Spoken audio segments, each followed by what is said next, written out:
Good morning. I hope this finds you well.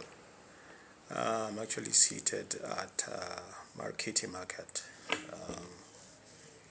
trying to wait and see how the market will be like today. I want to discuss the tomato wars between Kenyan farmers and Tanzanian farmers. The general complaint is that there's so much Tanzanian tomatoes, or rather tomatoes produced in Tanzania, flooding the Kenyan market, and they're far much cheaper, thereby undercutting the Kenyan farmers. Be it as it may, I think the problem is the economics of scale as opposed to the farmers and the price differential. I'm going to discuss this in a little more detail. One, the cost of production in Tanzania is far much cheaper than it is in Kenya. That is because of the contractual obligations around farmland in Tanzania. For someone like me, who is a Kenyan farmer in Tanzania, you see, when I lease land in Tanzania, I lease it at a far much cheaper rate compared to Kenya. I also enjoy a 5-year grace period that the Tanzanian Revenue Authority accords me as a new investor. Of course, on condition that you create employment for Tanzanians, basically, which is a good thing.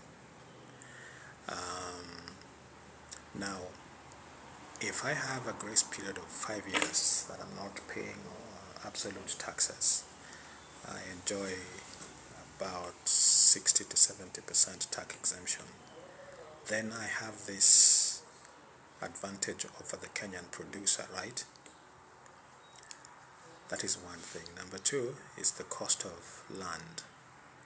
The cost of land in Tanzania, of course, for lease compared to Kenya is also so much cheaper. So then I spend so much less for so much more in terms of land in comparison to a similar investor in Kenya. The other thing that works to my advantage is the quality of farm inputs. In Kenya, farm inputs are largely substandard because of the impunity around importation.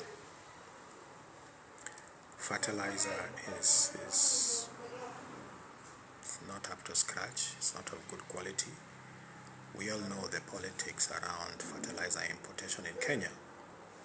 What they don't know is the general impact that then has got on the land, on the quality of product, on the time of production, and also the ROI for the investor. You see, if a Kenyan guy pulls out $1 million shillings to invest in tomato growing over, say, 5 acres of land, and I do the same thing in Tanzania, I'm probably going to spend about 250,000. Yeah, so I have another 750 to do other things with. So what the government, as they are playing all these political games around importation of substandard quality of inputs, they don't know the damage they are doing to the soil, and they also don't know the damage they are doing to the pocket of the investor.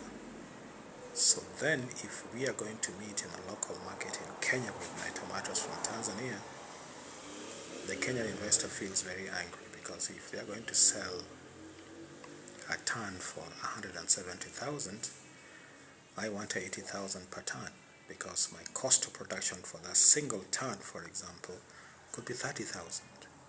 Remember, I have spent more on transport because I haul my tomatoes from Mwanza to Nairobi. as opposed to somebody who is bringing them in from Kimana or Loitoktok, for example. I think my transport costs are probably 7 times more than them, but I still manage to sell that cheap by Kenyan standards. They should tell you something about the cost of production. The other thing that we forget is the advantages of the East African community. Yeah? What the East African community, the advantages it offers me, because if I'm bringing in foodstuff from a neighboring East African community member state, then there are some tax exemptions that are accorded to me. So then I bridge that with the differential on transport. So what I save on taxes, I employ into transport. Then I'm able to compete marginally with the Kenyan investor. It is not about producing so many tomatoes for nothing, because the Kenyan farmer tends to feel that we are producing so much for nothing. No, we are in business just like anybody else, because I'm not going to invest 500,000 shillings in Tanzania to play. I want to make so much more. It's just that my so much more is not half of your so much more. I hope you get what I mean. And this is not to be blamed on me. This is supposed to be blamed on the Kenyan state, the Kenyan government. They are not creating an enabling environment for the Kenyan farmer to thrive, and this is their mistake. Tanzania, on the other hand, does that, ensures that you farm and you make a profit. So there you have it. Number two is the intentional farming. Most Kenyan farmers who are jumping into tomatoes and onions are part-time employees in the city who probably want to make a little more, who are between jobs, who are out of a job, and therefore you picked up bad talk that tomatoes can give you money. So you pull out 1 million shillings from your bank account, you have no experience at all with agriculture, and then you lease land, and now you want to employ your textbook knowledge into a reality you are totally unfamiliar with. This is also a problem. And on top of that, you're doing it for part-time. So you visit your farm in Kajiado every Sunday, and you anticipate that from 1 million you are going to make 7 million shillings, because people have to eat and people eat tomatoes every day. Far from it. Far from it. Won't happen, can't happen, has never happened. The amount of diligence that some of us employ into tomato and onion farming is full-time. So comparatively, you are not going to be at the same par with me. You see, when you hang out in the city through the week and visit your farm on the weekend and take pictures for social media and stuff like that and think it is nice, I have been tilling the land for the whole week. You see, because that is what I do full-time. So comparatively, if you want to compete with me, then you are bound to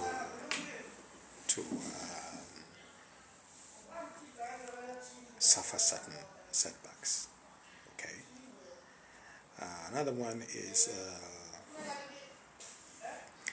price anticipation. I think when you employ textbook knowledge to the realities of agriculture in Kenya today, with all those factors that are working against you that I have mentioned, you come across as not being very realistic, because you want to employ your textbook mathematics to ensure that you rake in the profits that you want. And if you don't, then you look for market factors to apportion blame to. That is your competition, that is the pricing, that is the county levies, and all those things, which I think you shouldn't cry foul for. These are things you should have thought about before you invested. You should have known who your competition is, and where they come from, and what they do, and how they price it.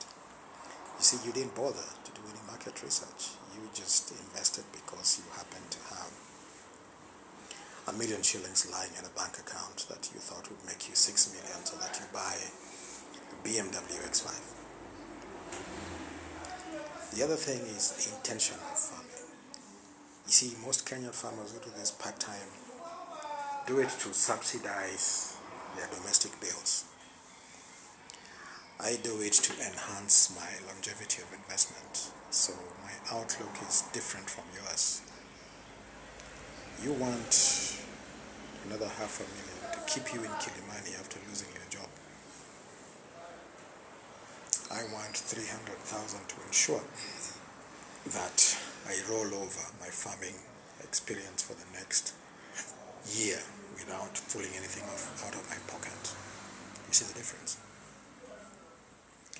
It is not about ignorance.